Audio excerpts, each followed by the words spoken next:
We're halfway through Hispanic and Latin American Heritage Month, and this year's celebration comes as part of the community lives in fear amid President Trump's sweeping immigration crackdown. Outrage has been growing as families have been torn apart by the nationwide ICE raids, leading to some violent protests. Now, my next guest, Veronica Cardenas, served as a former ICE prosecutor for more than 10 years.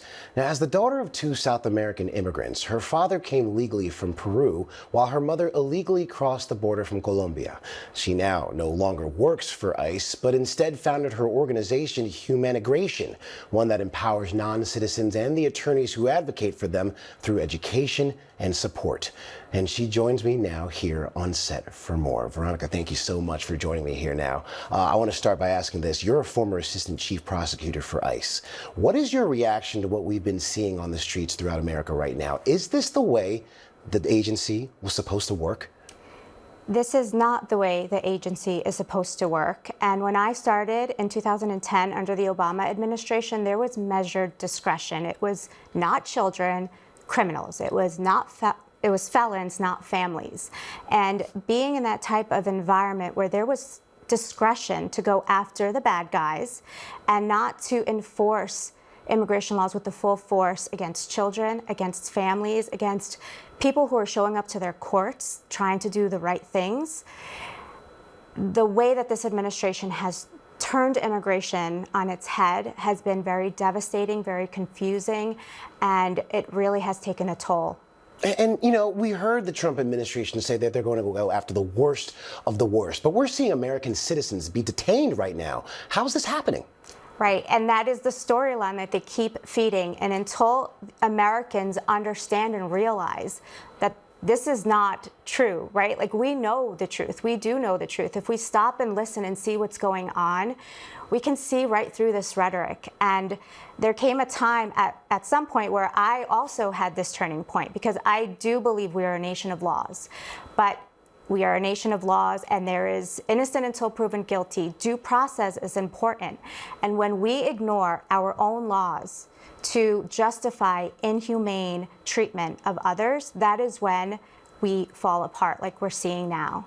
Veronica, I want to ask you this. What does a humane and effective system actually look like? It is a balance, right? So when you have the scales of justice, on one side there is an avenue for legal relief, asylum laws, adjusting status through marriage. And on the other side, you have deportation proceedings. Right now, the balances deportation has gone so far up that there is no space for people to legalize. Like I said, people are trying to go to their court hearings, and they're being arrested and placed into proceedings where they can no longer request bond. They have to do it while they're detained. They're being shipped off to different places in the country, and so that is not the humane country that we're living in.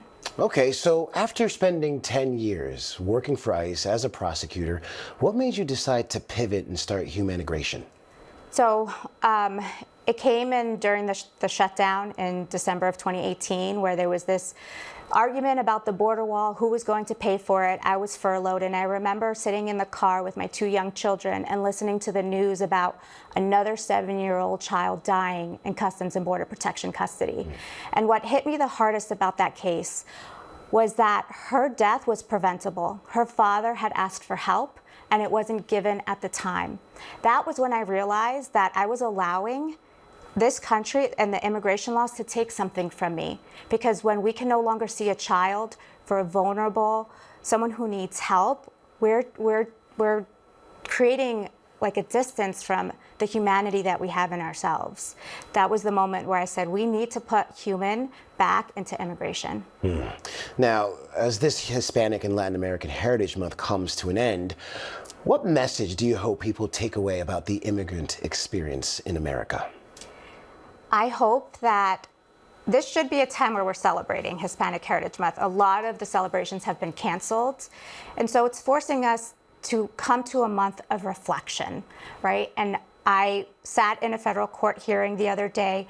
Everyone in that room was a descendant of immigrants. And so the message I leave is to reflect on your own story, whether you came in through Ellis Island or your ancestors, Ellis Island, Angel Island, through the southern border, you came on a visa and you overstayed. Learn your family's history, because we are so much more alike than we are different. And once we realize the power that we have together as a country, this inhumane treatment of others will stop. Veronica Cardenas, thank you for that.